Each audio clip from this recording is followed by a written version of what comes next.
Today, the topic is financial decisions in relation to capital structure. This is the chapter in CA Inter Financial Management.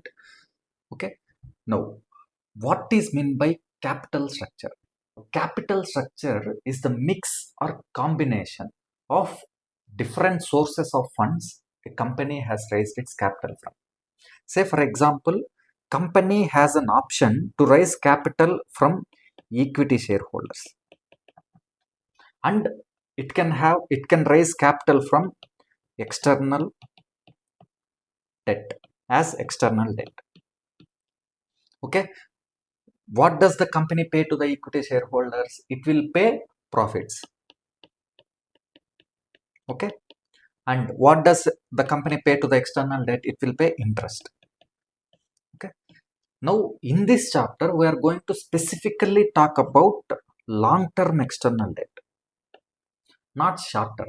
Now let's say, for example, you are starting a business, that is a manufacturing company.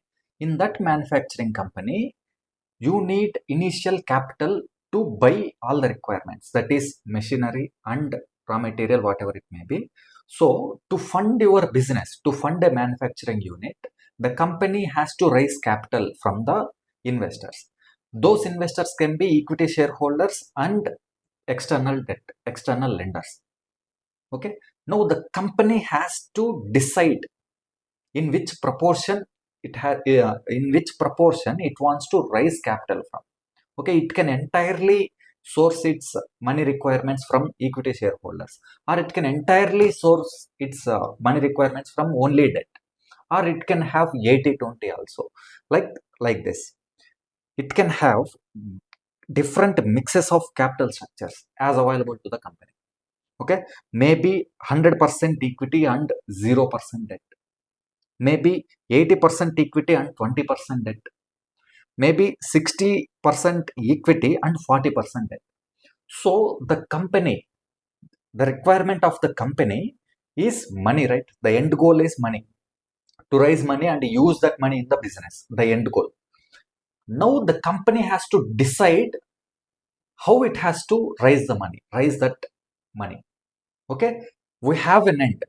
Now we have to choose the means to an end. Okay, now it has different options. Let's say, for example, you want 10 lakhs of capital. In this 10 lakhs, if you are choosing this option, if you are structuring your capital as 100% equity and 0% debt, then 10 lakhs, whole 10 lakhs will be equity. If you are choosing this third option, then your equity will be 60% of 10 lakhs. 60% of 10 lakhs is 6 lakhs equity and 4 lakhs debt. Now the company has to choose the combination of capital structure available to the company. Okay, it can either choose 100% like this, it can choose any one of the following, or any other combination also. Now, what is the end goal of raising capital? It is to raise money to do business, to start a manufacturing unit. Okay, now the company has different capital structure available. How does it decide which combination it has to choose? How does it decide among these capital structure, among this combination, which is the best option for the company? Okay, it cannot just roll the dice and pick whatever it wants, right? There has to be an objective, there has to be why, there has to be reason for choosing a certain combination. It cannot just pick whatever in random way. Because see, why is capital structure important? Why it should not structure its capital randomly? Because of cost of capital. Because of cost of capital. When we are raising capital from different sources, and each sources will have a different cost of capital. For example, equity will have a 18% of cost of equity, and debt will have a cost of 12%.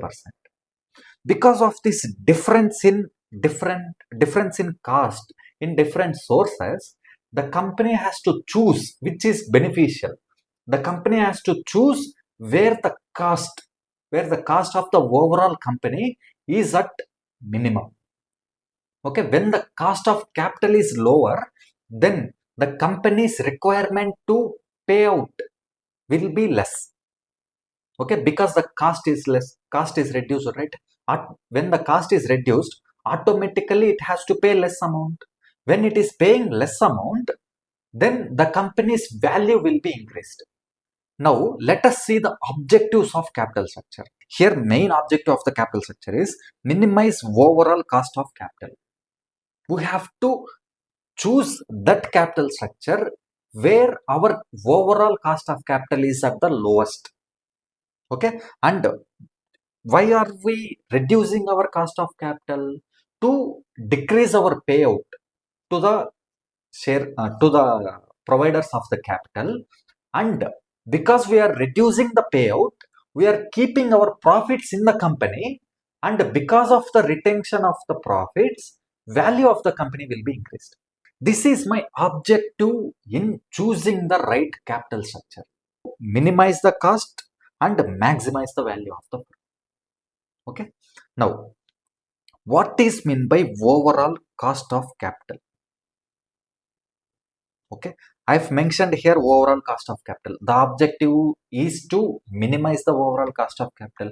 Now what is overall cost of capital?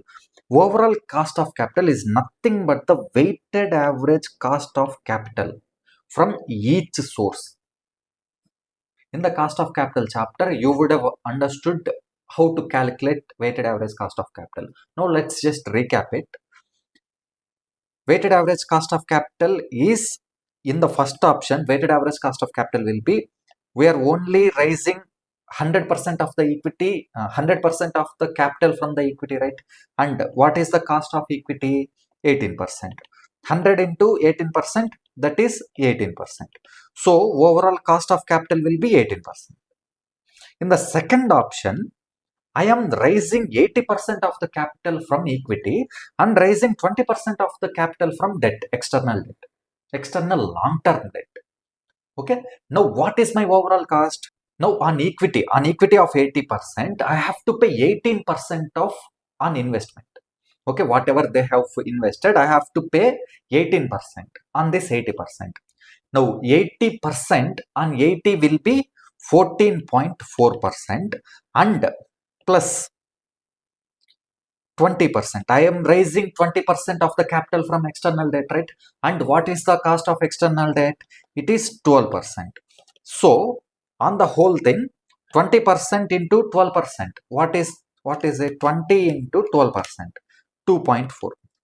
So my total cost of capital is 14.4 on equity capital and 2.4 on external debt. Total 16.8%. 16.8%. In the same way for third option, 60% I have raised from equity. 60 into what is the cost of capital of the equity? 18%. That is 60 into 18%, 10.8. And I have raised debt also, right? What is the debt? 40%. Into cost of debt, 12%. That is 40 into 12%, 4.8.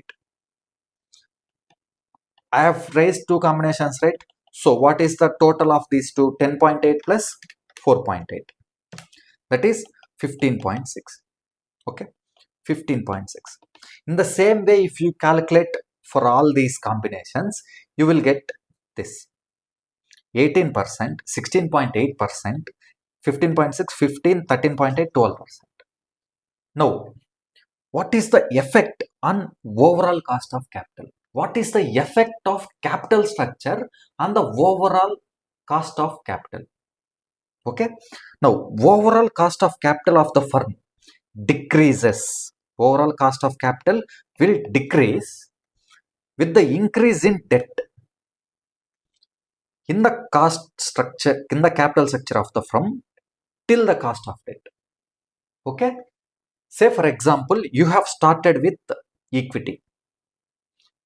You are only raising your capital from equity, and you are introducing more and more debt into the company like this. First it was 0. Okay, and it is increased to 20, then it has increased to 40, then it has increased to 50, and it has increased to 70, and it has increased to 100%. Okay, as you are increasing the debt in the capital structure, your cost of capital kept on decreasing. Till which point it has decreased until the cost of debt. It cannot go below the debt, right?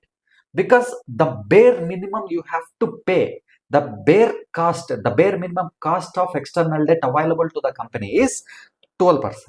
It cannot pay less than 12%, right? It can pay less than 12% when there is a source available at less than 12%.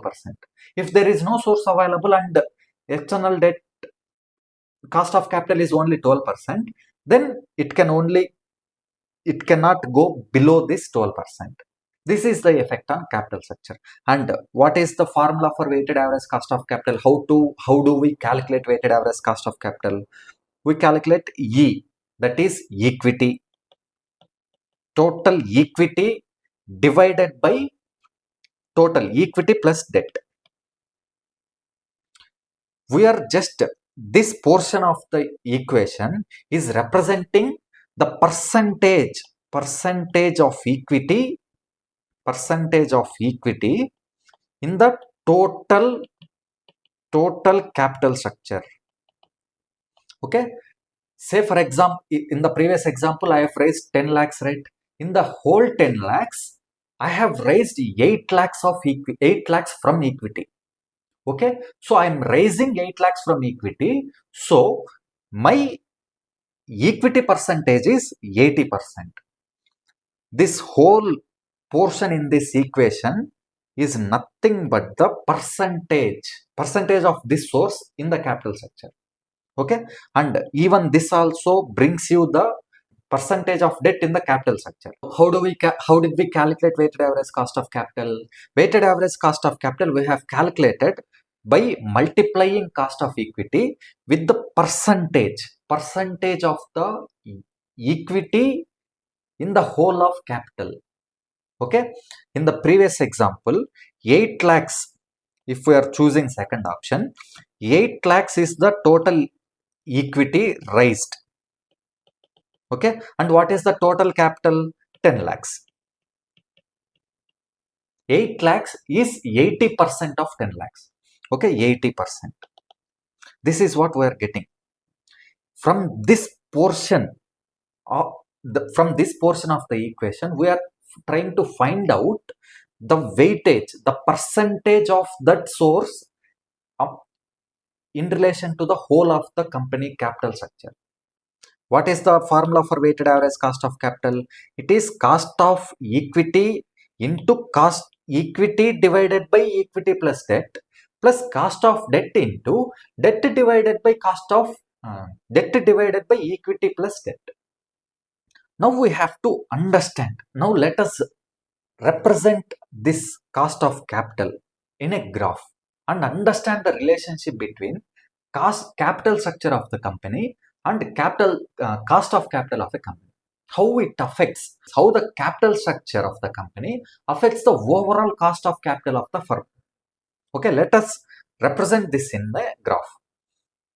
See here, equity, debt and cost of capital.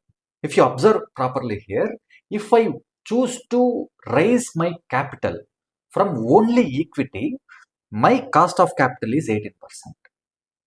And if I only choose to raise my capital requirements only from external debt, my cost of capital is 12%. These two lines represent the KE and KD, cost of equity and cost of debt. Now when I am choosing my capital structure, the overall cost of capital of the company will range between these two percentages, because it cannot go higher than 18%, right? Because equity shareholders are not expecting more than 18%, so my cost of capital will also not increase more than that equity shareholders, more than that cost of capital of the equity shareholders. And my external debt is expecting 12%, right? No, it cannot go below this 12%, right? Because the company has no available options to raise capital at less than 12% cost of capital. This is the lowest it can go, and 18% is the highest cost of capital. So when I am choosing capital structure, it can only range in between these things. Okay, see here, when I am only raising in equity, my cost of capital is equal to cost of equity, and when I am raising only from the debt, my cost of overall cost of capital will be equal to cost of debt, that is 12%. Now, when I'm choosing the second option and deciding to raise 80% of the capital in equity and 20% of the capital from debt, then my overall cost of capital is 16.8%. This is the leverage percentage. Okay, x-axis represents leverage. What is meant by leverage? Leverage is the percentage of debt in the capital structure of the company. Okay, when I'm increasing my capital structure, when I'm increasing my debt in the capital structure, the overall cost of company keeps on decreasing until 12%. Now, if I'm raising 100% of the requirement, 100% of the capital from debt, then my cost of capital will be 12%. If I'm raising 70% of the debt, then I have to raise remaining 30% from equity, right? So my cost of capital is 13.8%. And in the same way, 15% at different rates, at different percentage, at different leverage point, my overall cost of capital will decrease. Okay, so overall cost of capital of the firm decreases with the increase in the debt in the capital structure of the firm till the cost of debt. Okay, if I add more debt to the debt in the capital structure, my overall cost will reduce. If my overall cost is reduced, I have to pay out less to the investors, and because I'm paying out less, my value will increase. Here, when my cost of capital is reduced, my value of the firm is increased. Now, what is the value of the firm? I have been saying that I have to maximize my value of the firm. Now, what is meant by value of the firm? Value of the firm is nothing but the present value of future inflows, that is earnings before interest and taxes, discounted at the overall cost of capital of the firm. Okay, now it is the present value of the future inflows, that is earnings before interest and taxes, discounted at overall cost of capital of the firm. As simple as this. Now, to understand the terms in the financial management is very important. Now, I want you to, if you don't know what is meant by present value, and if you don't know what is meant by discounting, and if you have not understood this reference, okay, then please watch the video on discount rate versus expected rate of return. Okay, without watching that, you will not be able to understand this properly. Now, if you understand, if you are able to understand what is meant by present value and what is meant by discount rate, then no problem. It's fine. You don't need to watch that. Now, what is the value of the firm? It is the present value of the future inflows, that is earnings, discounted at the overall cost of capital of the firm. Now, before talking about the value of a firm, some business, let us try to value anything, some other product. Let's say, for example, this calculator. Okay, how do you value? What is meant by value? Today, if I want to buy this calculator, then I will value this calculator depending upon the future life. In the future, whatever the benefits I am going to get, my expectation of the future benefits, okay, this value depends upon the expectation of the future benefit. Okay, if I expect this to work for 3 years, then I may value this at 500. Okay, but if this calculator is expected to work for another 20 years, will I value this at 500 again? No, because When I valued this calculator at 500, its lifetime was only 3 years. Now it is going to work for another 20 years.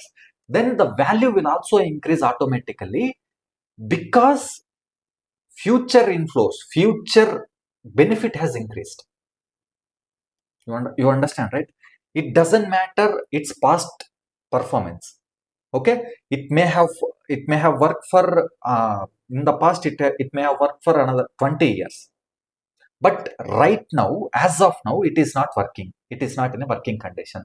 Will this have any value? No, it will not have any value. Because why does it not have any value? Because no one is willing to buy this calculator. Okay, value is the value of anything is the willingness of someone else to buy that product, to buy that firm. When we are valuing a firm, the objective of the valuation is to put a price on the firm, price on the business. Let's say, for example, we are valuing a firm at 20 lakhs. So what is this 20 lakhs represent? It represents that market shareholders are willing to pay 20 lakhs to buy the shareholding of the firm. Okay, you understand, right? Now, when we are valuing a firm, we have to take into consideration future earnings of the firm.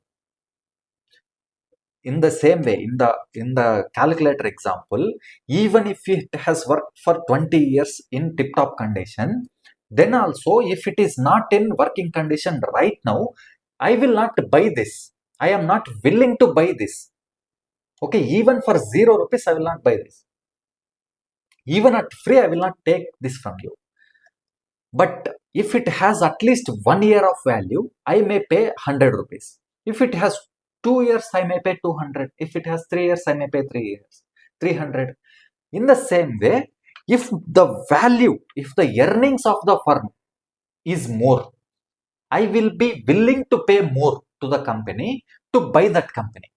We are trying to value a company from the perspective of the potential buyers of the business. But who are the potential buyers? Potential buyers are nothing but the shareholders who are trying to buy the shares of the company. Now, how do we calculate the value of the firm? We calculate value of the firm by dividing earnings before interest and taxes by overall cost of capital. Overall cost of capital, that is weighted average cost of capital of the company. Now we have to understand why we have to divide earnings by overall cost of capital to get the value of the firm. Now, what this value is nothing but the present value of the future inflows, right? Okay. Now, for example, let's say, this isn't just an example. Let's say that today, at the start of the year, I have valued this at 10 lakhs. Okay. I have valued this at 10 lakhs, and my expected rate of return, my expectation is 18%. Okay, so I am expecting 1,80,000 from the company. I am expecting a return of 1,80,000 from a company, and because of that expectation, I am buying this company at 10 lakhs. Okay, let's say that I have bought this company at 10 lakhs at the start of the year by expecting that rate of return will be 18%, and total value, total earnings will be 1,80,000. Okay, at the end of the year, okay, yeah, 1 year has gone by, and at the end of the year, the company has earned a profit of 3 lakhs. Okay, now in the same equation, I'm just substituting the value, substituting the actual earnings now. Okay, and my expected rate of return will not change, right? I am at the start of the year, I was expecting 18%, and at the end of the year also, I will be expecting the same percentage. Okay, but my earnings has increased now. Okay, because of this increase in the earnings, my value will also increase. How does it increase? We don't know. It cannot be 10 lakhs now. Because at the start of the year, when I were expecting 1,80,000, my value of the firm was 10 lakhs. Now it cannot be 10 lakhs because if I do 10 lakhs into 18%, then it will be 1,80,000 only. So we don't know 10 lakhs. It will be X. We have to find out the value of the firm. We have to find out X, that is value of the firm. Now, what I have to do? I have to send this to the other side of the equation. If I send this to the other side of the equation, what happens? X is equal to 3 lakhs divided by 18%. That is equal to 3 lakhs divided by 18%. 16.67 lakhs. Okay, if you observe here properly, this is earnings and this is weighted average cost of capital. Okay, value of the firm is increasing because of the increase in the profit, increase in the earnings of the company.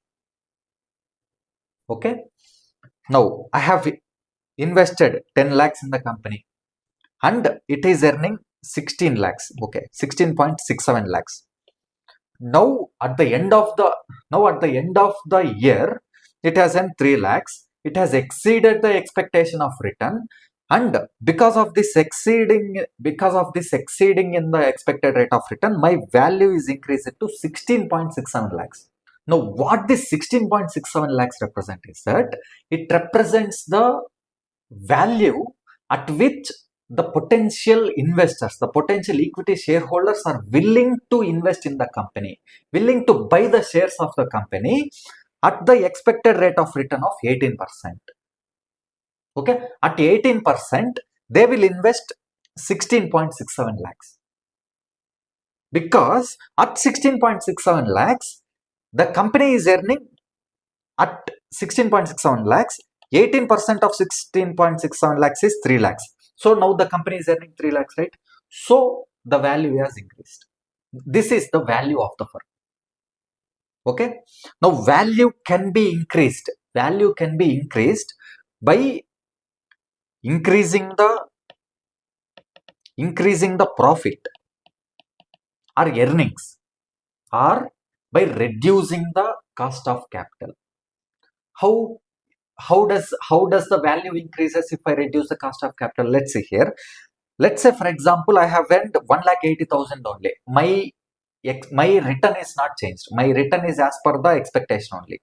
Now, when I'm getting only 1,80,000, but the overall cost of capital of the company has reduced from 18% to 15%. Then what happens? Then 1,80,000 divided by 15%. What is the value, revised value? 1,80,000 divided by 15%, 12 lakhs. Because now the investors are expecting only 15 lakhs, 15% from the company for investing their capital into the company. The company is earning the same profit now, but the expectation of return and the cost of capital of the company has decreased. The value has increased. Value of the company has increased. Okay, they will be willing to pay more to get this return. Okay, they will be willing to pay 12 lakhs at 15%. They want 15%, right? So to get that 15%, they will be investing 12 lakhs. That is 1,80,000. Okay, you're understanding the concept, right? So value of the firm can be increased by increasing the earnings and by decreasing the capital structure. How can we decrease capital structure? By introducing debt into the company.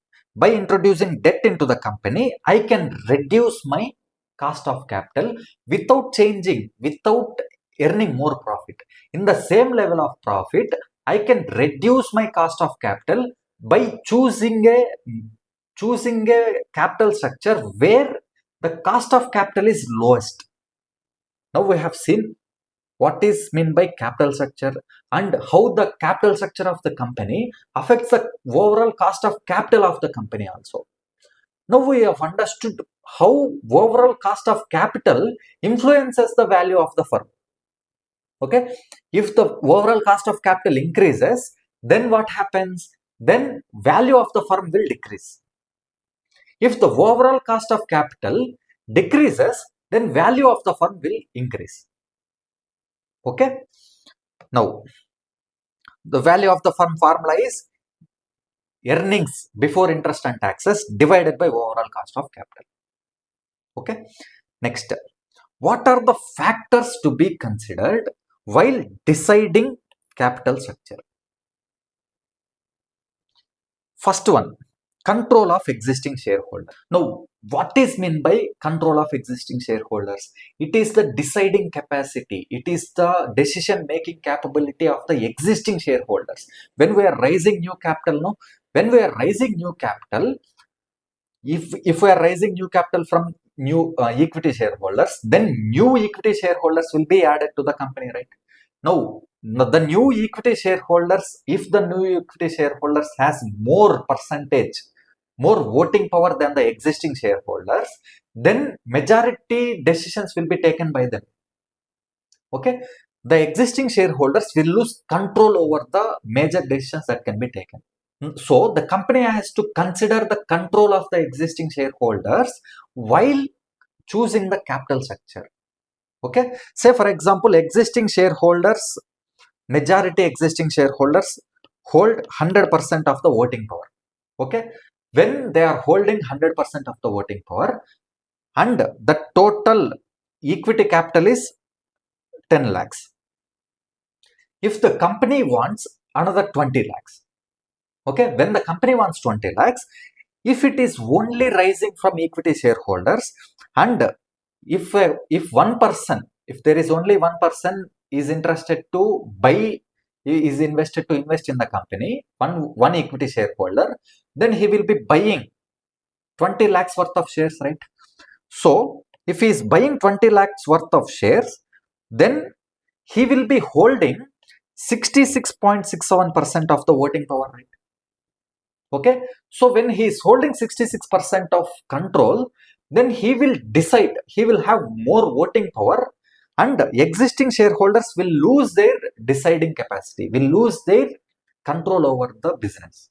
Okay, we should consider this, we should take into consideration the control of the existing shareholder and how much control they are willing to lose, how much voting power they are willing to lose. We have to consider that also. Based on that, we have to structure our capital.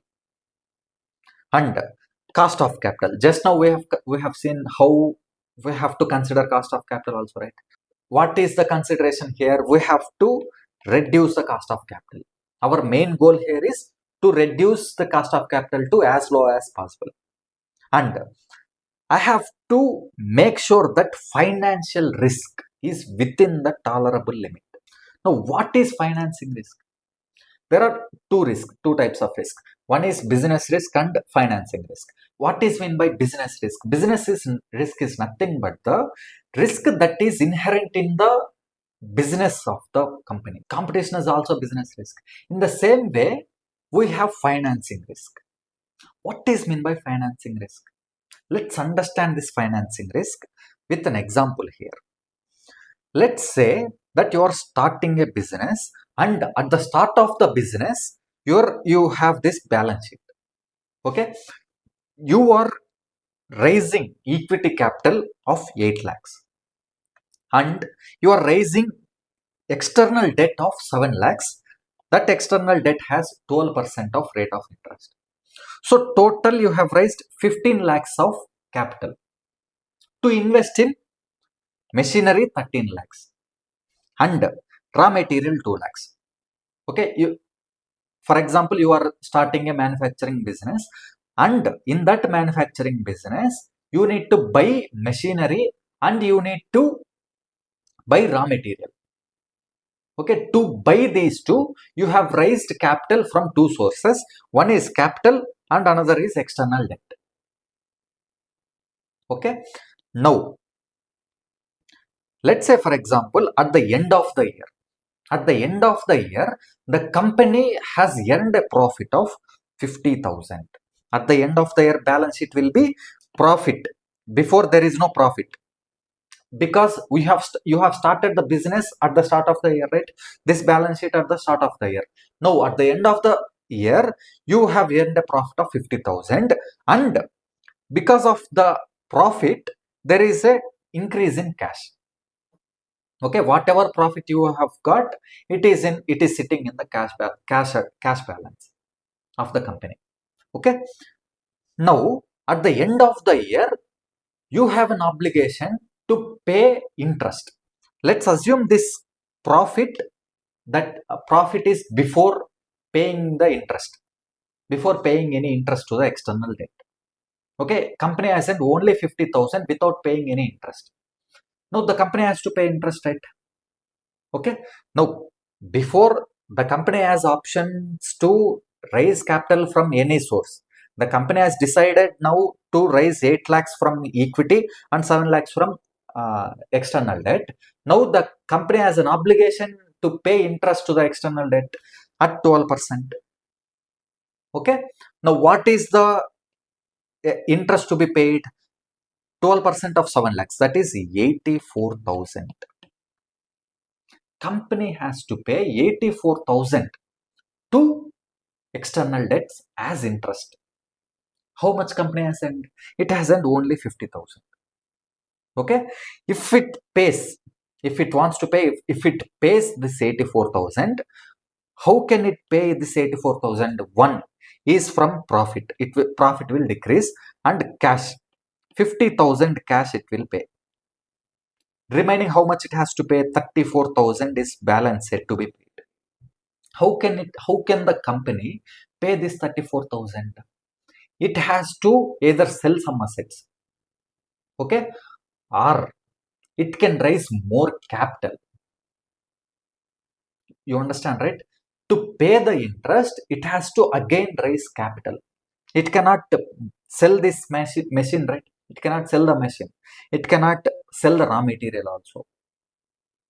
Okay, so the company has to raise more capital to do the business. If it sells the raw material, it cannot do the business. If it sells the machinery, it cannot do business.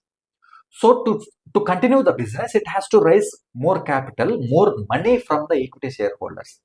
Now, at the start of the year, they invested 8 lakhs. Okay, but at the end, if I'm again asking 34,000 to cover the loss of that year, will I pay that 34,000?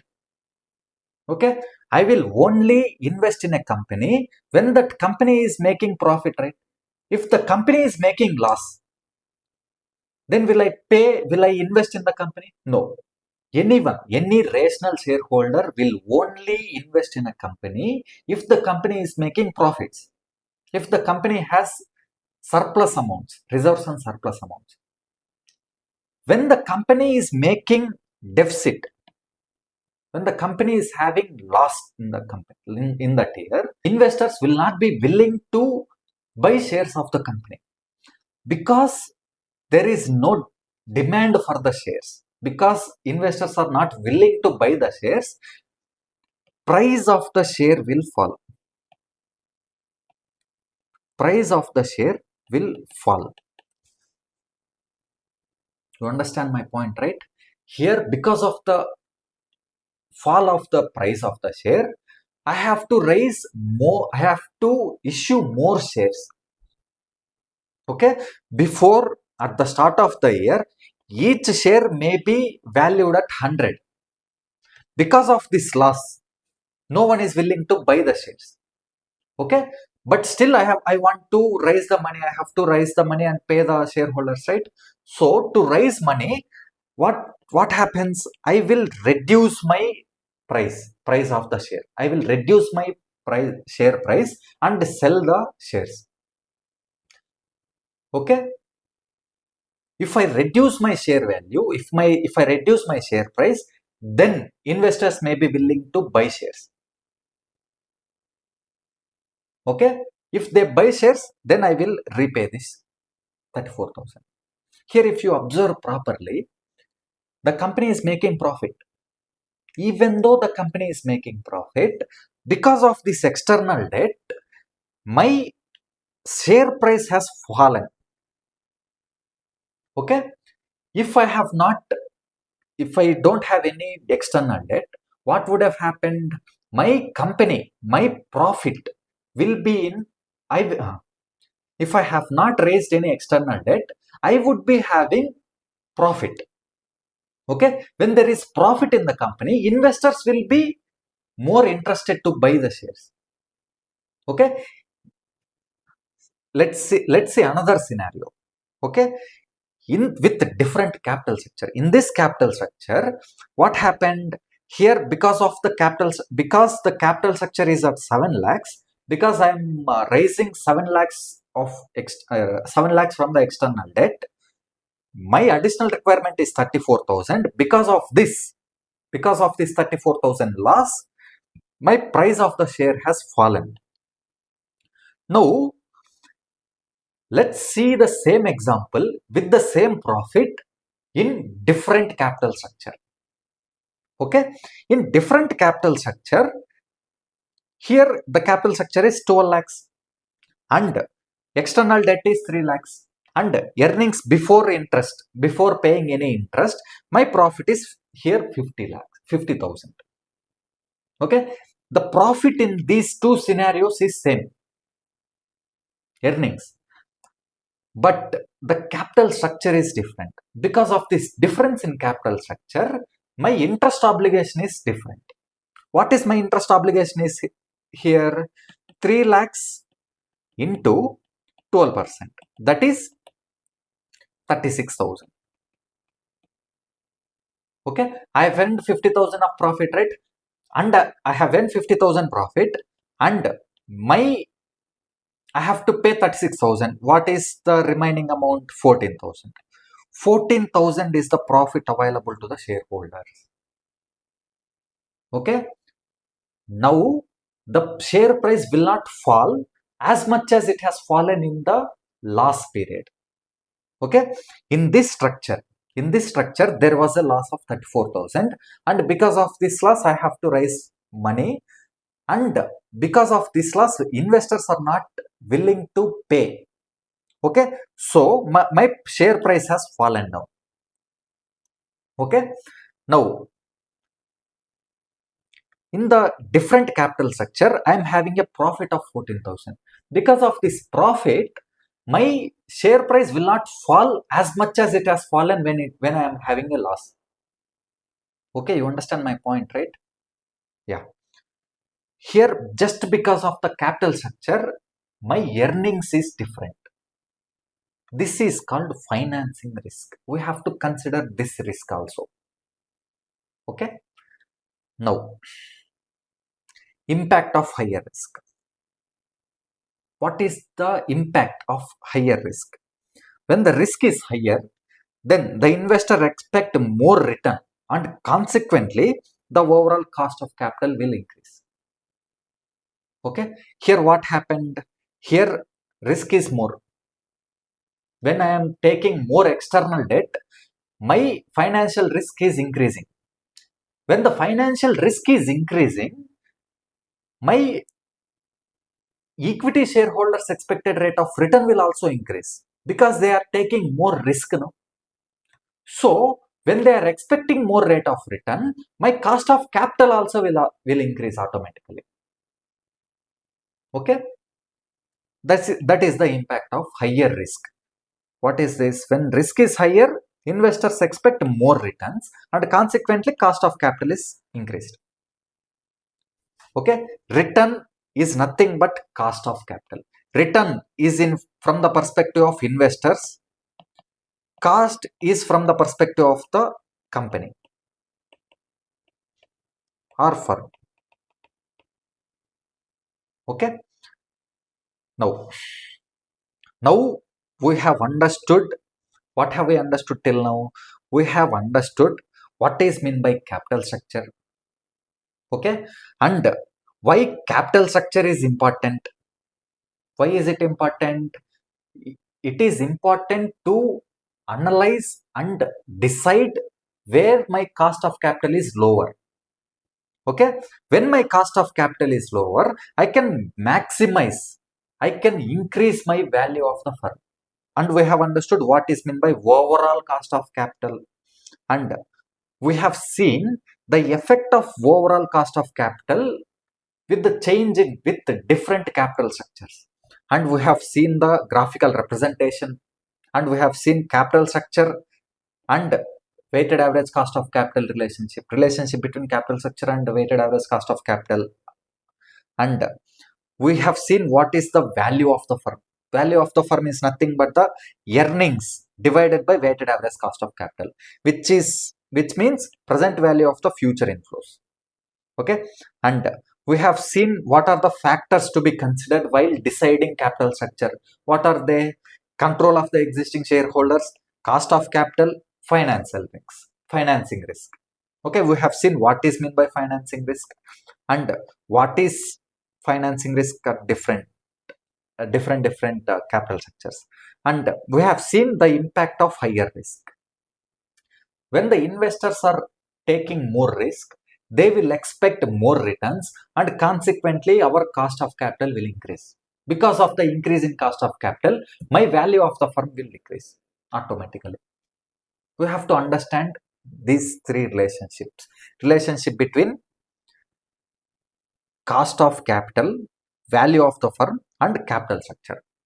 Okay, this is the financing decision process. Okay, what is the process? First we have to do capital budgeting decision. What is minimum capital budgeting decision? It may be for we want money, right? We want money, and we want to raise money to invest in the business, and that money requirement may be for replacement of the old business, or replacement of old heavy machinery, or modernization of the machinery, or expansion of the business, or diversification of the business. The capital you are trying to raise may be for any reason, any of these reasons, or any other reason also. Okay, and you need to raise funds to fund those decisions, fund those capital budgeting decisions. Okay, from where you can raise those funds? From internal funds, debt, and external equity. Internal funds is nothing but the reserves and surplus of the company from the past years. Okay, and debt, it can raise loans, it can raise debentures also. And external equity is nothing but equity share capital and preference share capital. Okay, next, capital structure decision. First we have to decide why we want to raise capital, and then what are the options available to the company. We have to list out the options available to the company to raise that money, required capital. Then we have to take decision on the capital structure by taking into consideration existing capital structure, payout policy, and by considering all these things, we have to decide the desired debt equity mix. Okay, by taking these two into consideration, we have to decide how much equity it should be in the company and how much debt there should be in the company. Okay, maybe equity you have decided to be 60% of equity and 40% of the debt. Based on this, you will decide your capital structure. You will decide on your capital structure. Okay, now because of this debt and equity mix, your return will have an effect. It will have an effect on your returns, and it will have an effect on the risk of the company. Okay, just now we have seen how the capital structure will impact the financing risk of the company. Okay, now these two will have a effect on cost of capital.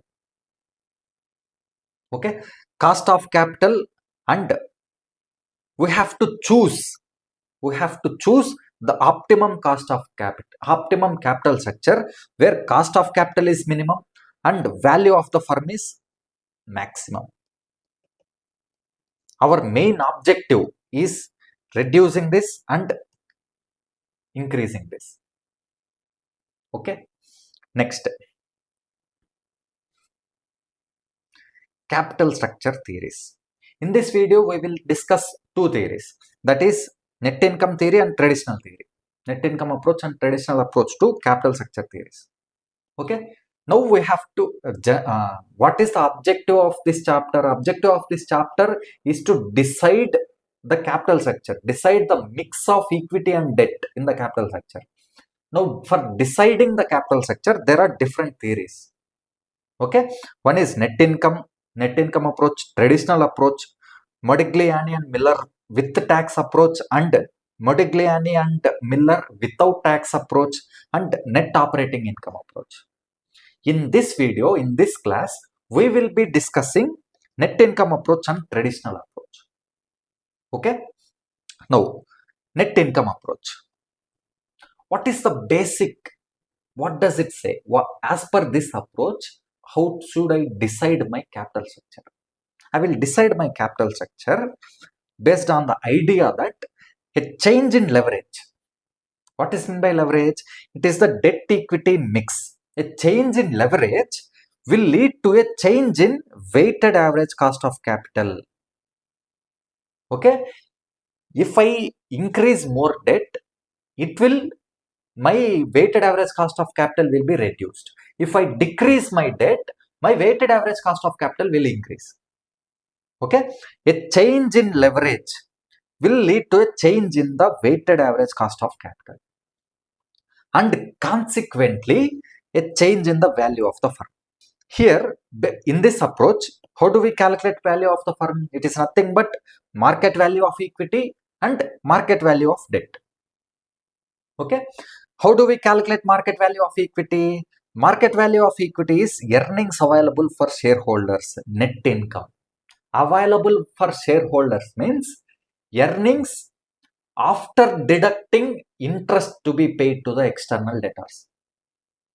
Okay, after paying interest to the external debtors and after paying tax and all those things, whatever is left to the shareholders, whatever is left to the equity shareholders is the net income available to the shareholders divided by cost of equity. This is the market value of the equity.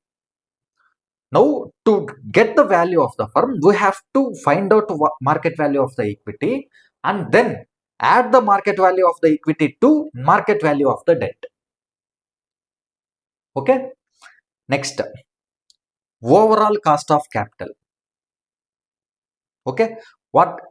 As per this approach, how do we calculate overall cost of capital? EBIT divided by value of the firm. If you observe here properly, what is the value of the firm? Formula, value of the firm is equal to EBIT divided by overall cost of capital, right? Now, if you send this value of the firm to this side of the equation and send the denominator to the left side of the equation, it will be overall cost of capital is equal to EBIT divided by value of the firm. This is the formula that is used in the net income approach. Just the values, just the variables are changed here. Okay, it is just the equation is rearranged. Now, net income approach. What are the key assumptions in the net income approach? We are seeing that when there is a change in cost, when there is a change in leverage, there will be a change in cost of capital, and because of this, there is a change in the value of the firm, and we know how to calculate. We have seen how to calculate value of the firm, and we know how to calculate value of the equity. Now, what are the key assumptions in net income approach? One is cost of debt is constant. Here we are assuming that cost of debt is constant and cost of equity is also constant. Okay, what this means is that at whatever level of amount you are required, say for example, even if you want 10 lakhs, if you want to raise 10 lakhs from equity source, the cost of equity is 18%. Okay, and even if you want to raise 10 crores also, even at 10 crores requirement, the cost of equity is 18% only. You are assuming that cost of equity will not change with the amount of the investment. Okay, here the cost of debt and equity both, not just equity, cost of equity and cost of debt remains constant. That is what we are assuming here. Okay, now the cost of debt remains constant regardless of the degree of leverage. What is my degree of leverage? Degree of leverage is nothing but the percentage of debt to the whole total capital structure of the company. The market perceives no additional risk with more debt, so the interest rate does not increase. In the previous example, when we are discussing financing risk, we understood that when there is more debt, in the company, risk will be higher, right? But this net income approach is assuming that even though there is a an increase in the risk, but the cost of capital, the cost of debt and cost of equity is not increasing. Okay, each and every theory will have different assumptions, and based on those assumptions, capital structure will be decided. Okay, in this approach, in net income approach, we are assuming that cost of debt and cost of equity remains constant. Okay, so because of this constant, we have already seen this example. Here we have already drawn this graph before. Okay, we have understood this. Now here, as per net income approach, the central argument is increasing financial leverage will lead to decline in the weighted average cost of capital. As per this approach, when we are using more debt, our cost of capital will reduce, and consequently our value of the firm will increase. In the same way, if we decrease our financial leverage, that means when we are using less debt in the capital structure, then overall cost of capital will be higher and my value will be lower. Okay, so as per this approach says that use as much debt as possible, use as much debt as possible, and reduce the cost of capital to as much low as possible, and increase the value of the firm and maximize the value of the firm as per this approach. Okay, let us take an example here. Rupa Limited's EBIT, that is earnings before interest and tax, is 5 lakhs. The company has 10%, 20 lakh debentures. The equity capitalization rate is 16%. Okay, now you are required to calculate market value of equity and value of firm and overall cost of capital. Equity capitalization rate is nothing but cost of equity. Okay, it is just different name. Now, as per this approach, value of the firm, how do we derive value of the firm? Value of the firm is market value of equity plus market value of debt. Okay, how do we calculate market value of equity? Market value of equity is equal to net income available to shareholders divided by cost of equity. What is the net income available to shareholders? Net income available to shareholders is nothing but earnings after paying interest to the outside liabilities.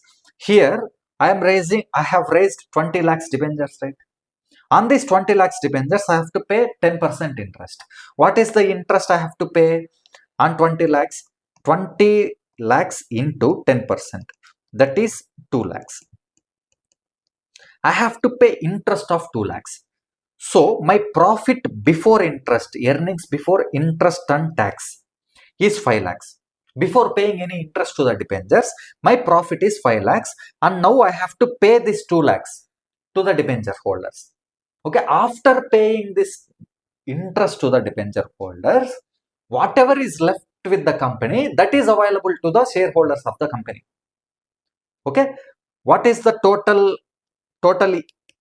EBIT, total earnings before interest and tax? That is 5 lakhs.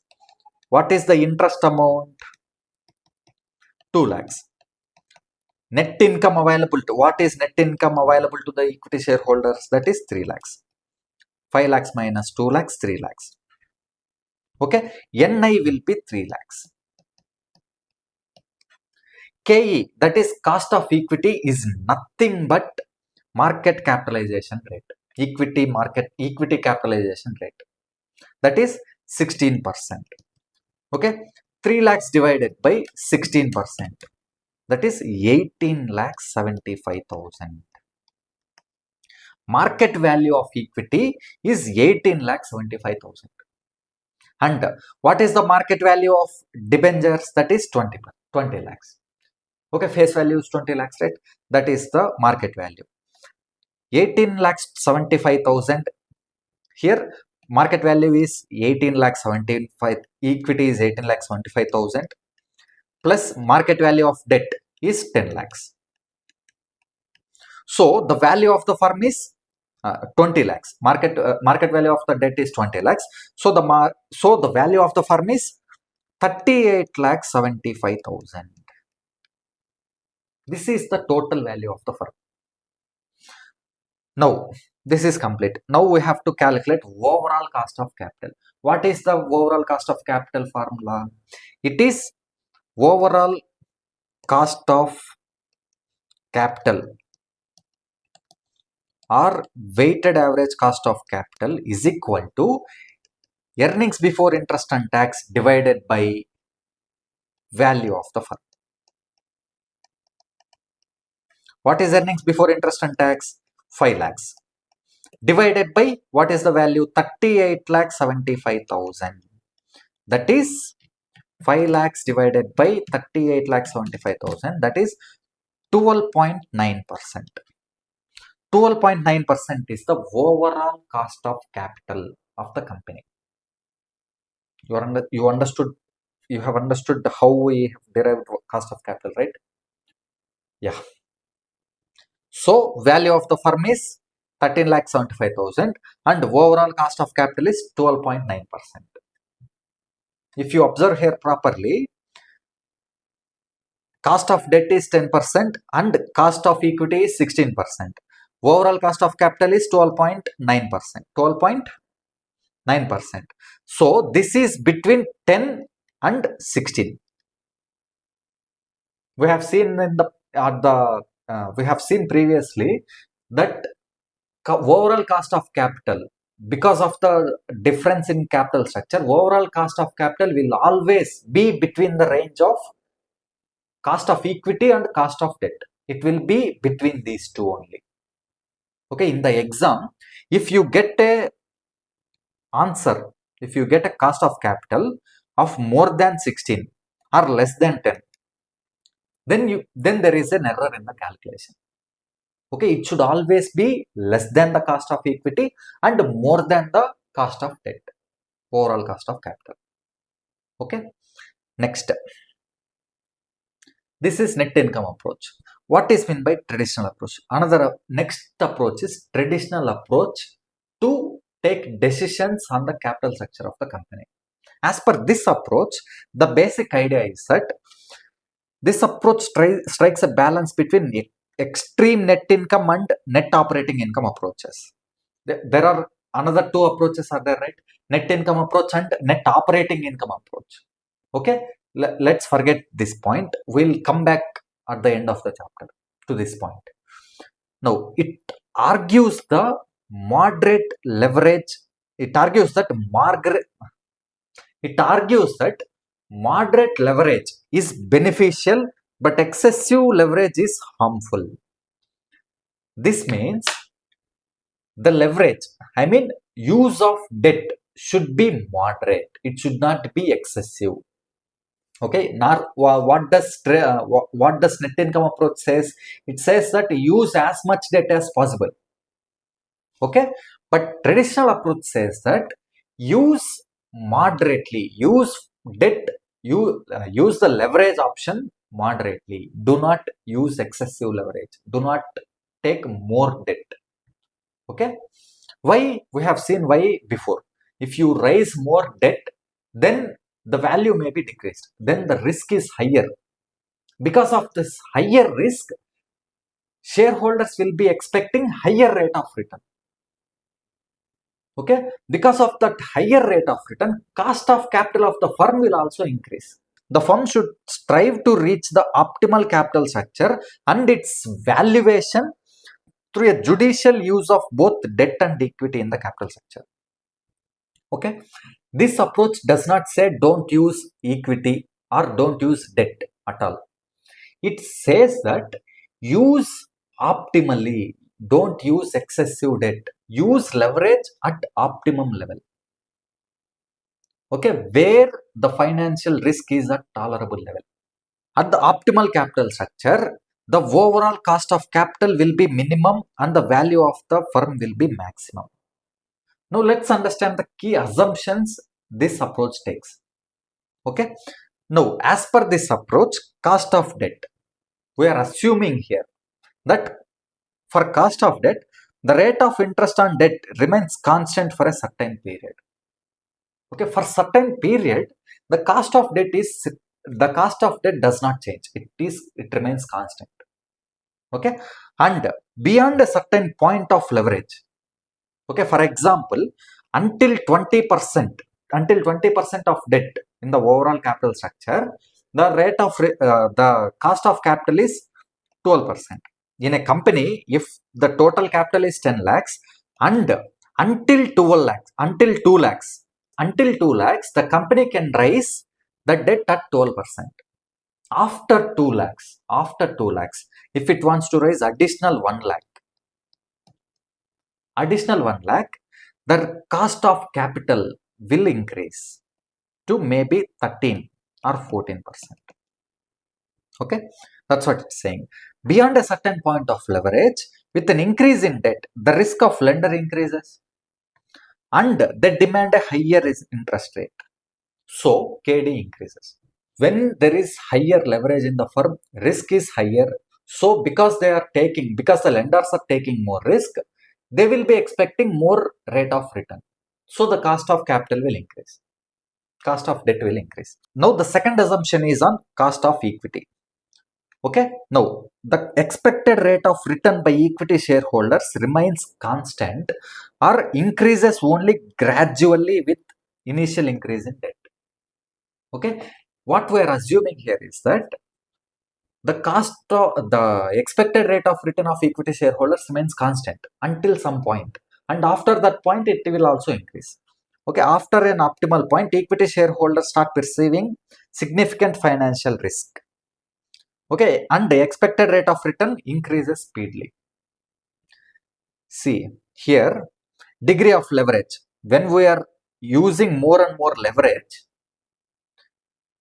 the cost of debt will also increase, and the cost of equity will also increase. Because of this increase in both equity and debt, the cost of overall firm will also increase. Now, when we are trying to choose the combination, we have to choose the optimal point where the cost of overall capital is lowest. Okay, lowest, that is point A. We have to choose this point. We have to choose this combination.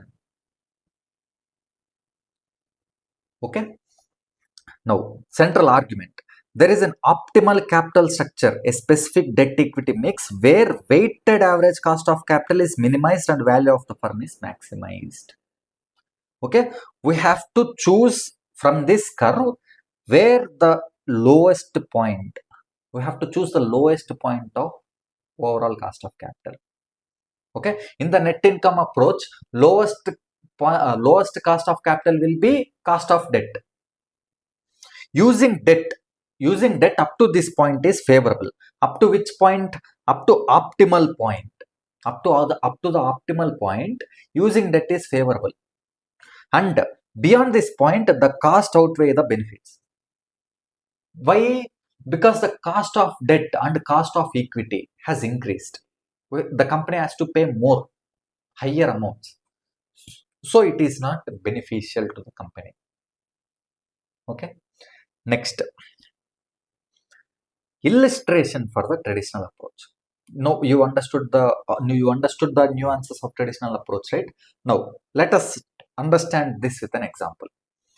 Indra Limited has earning before interest and tax of 1 lakh.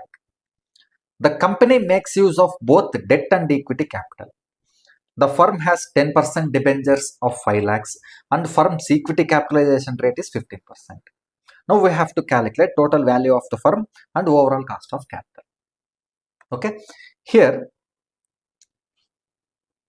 earnings before interest and taxes, EBIT, is equal to 1 lakh. Now here the formula is same. The formula to calculate value of the firm is same for both net income approach and traditional approach. Okay, the only difference is the assumptions it takes. The assumptions these both methods take regarding the cost of debt and cost of equity. Okay, so now we have to calculate value, market value of equity. What is market value of equity?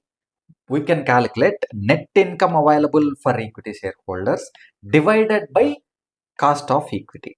What is net income available for shareholders? EBIT, earnings before interest and taxes, minus whatever we have to pay to the interest, external debt. Okay, how much we have to pay? 5 lakhs into 10%, that is 50,000. We have to pay 50,000 interest rate. After paying interest, company will have 50,000 available for equity shareholders, and market capitalization rate is 15%. So 50,000 divided by 15%, that is equal to 3,33,333. This is the value, market value of the equity. Okay, to find out the value of the firm, we have to get market value of the debt also, right? Market value of the debt.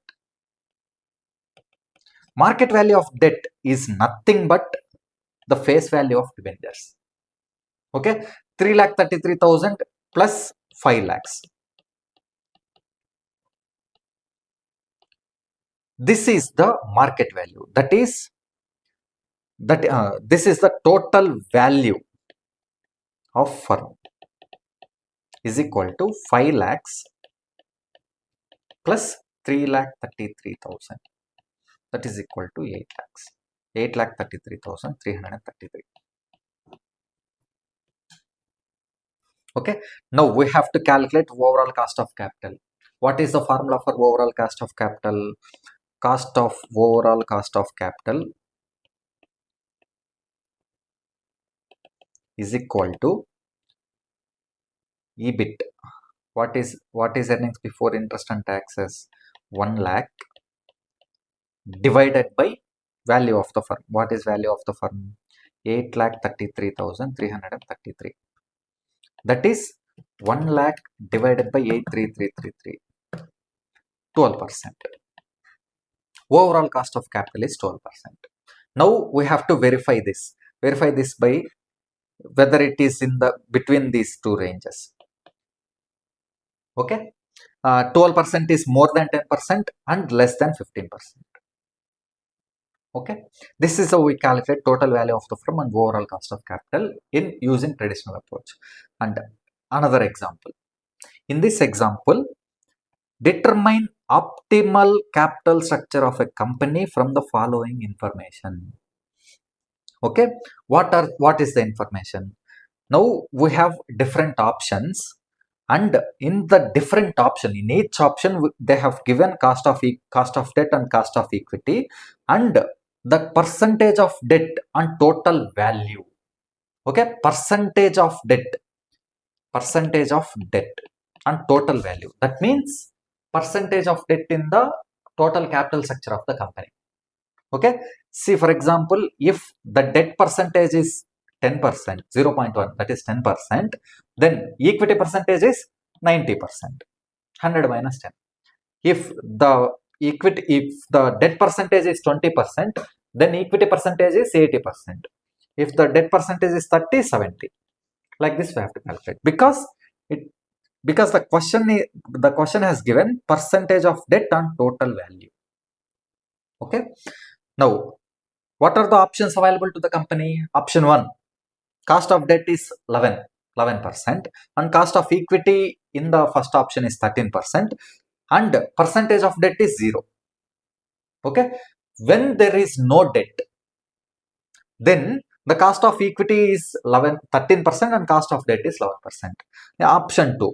In option 2, when the total percentage of debt is 10%, then cost of equity is same and cost of debt is also same. In the third option, what happened in third option? When I have increased from 10% to 20%, when I have increased my debt from 10% to 20% of the capital, then cost of equity has increased from 13 to 14%, and cost of debt has increased from 11% to 11.6%. In the same way, each option has increased.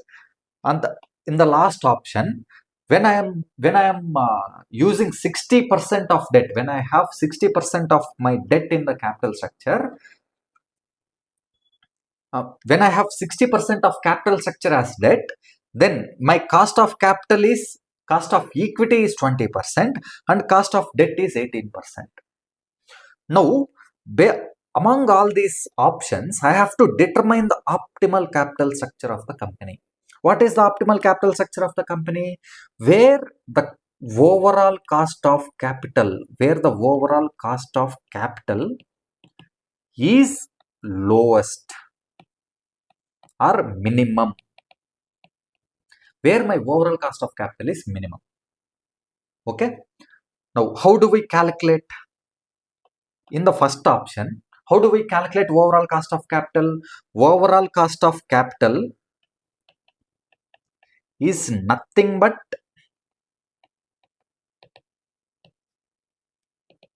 is equal to KE into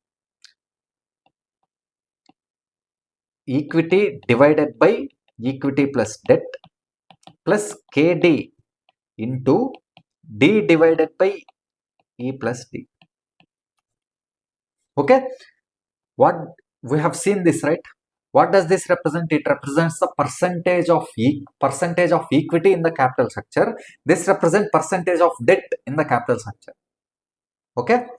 Now we know the percentage of debt and equity. Here percentage of debt is 30%, and when the percentage of debt is 30%, we can automatically derive that percentage of equity capital is 70%. Okay. So in the first option, what is the cost of equity? 11%. Cost of equity is 11%. Into what is the percentage of the equity in the total capital? 100%. Plus cost of equity is 11%. Okay, cost of equity is 13%, not 11%. Cost of equity is 13%, and cost of debt is 11%, and percentage of debt in the total capital is 0. Okay, so 13% into 100% is 13%, and 11% into 0 is equal to 0. So overall cost of capital is 13%. And in the second option,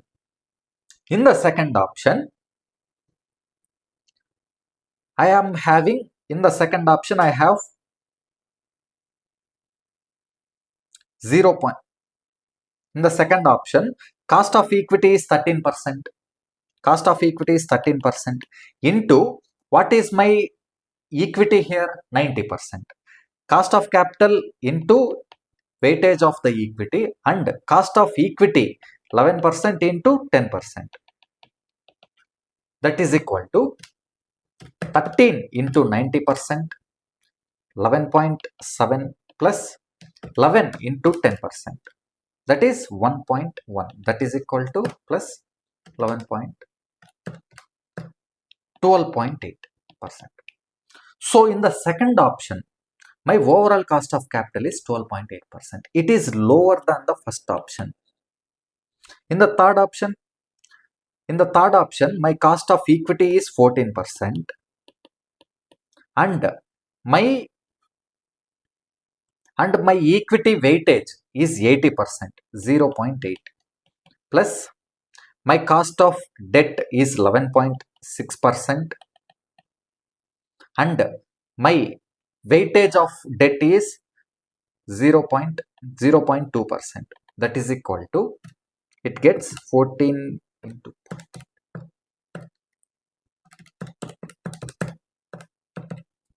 13.52. Like this, for the fourth option, the cost of capital will be 14.1%. Okay, and for fifth option, cost of capital will be 14.8%. And for sixth option, cost of capital will be 16.5%. And for seventh option, cost of capital will be 8.8%. Okay, you can calculate. It is easy. You just have to substitute the values in this formula and you can get the answer. Okay, you just calculate with your calculator. Okay, now we have to determine which is the optimal capital structure. Optimal capital structure is where the overall cost of capital is minimum. Where is the in which option the overall cost of capital is lowest? It is in second option. So second option, second mix, this capital structure mix is the optimum capital structure. Okay, why? Because that is where the cost of capital is minimum. Okay, yeah, this concludes traditional approach. Okay, now in this class we have seen, we have understood what is capital structure. Okay, and why capital structure is important. Okay, and objectives of capital structure, we have understood the objectives of the capital structure. What are the objectives? Objectives is to minimize overall cost of capital and maximize the value of the firm. And we have understood effect of capital structure on cost of capital, overall cost of capital. What is the effect? When we keep on increasing the debt to the capital structure, the overall cost of capital will reduce. That is the effect. Okay, we have understood the effect of capital structure on the overall cost of capital, and we have understood the relationship between capital structure and weighted average cost of capital with an example and with the graphical representation. And we have understood what is value of the firm. How do we calculate value of the firm? How do we calculate? It is nothing but earnings before interest and taxes divided by weighted average cost of capital. Okay, and we have understood the factors to be considered while deciding on the capital structure of the company. What are the factors to be considered?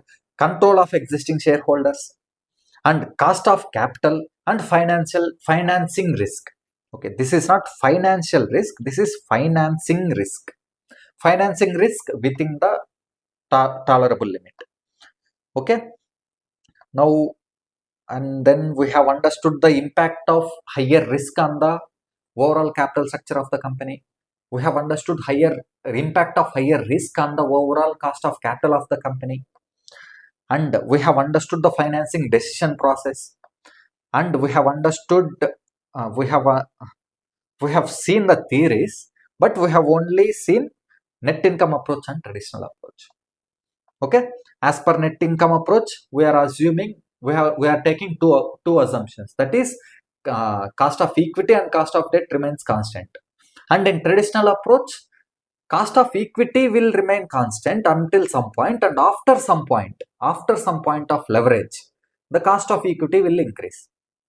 In the same way, debt also, because of higher risk.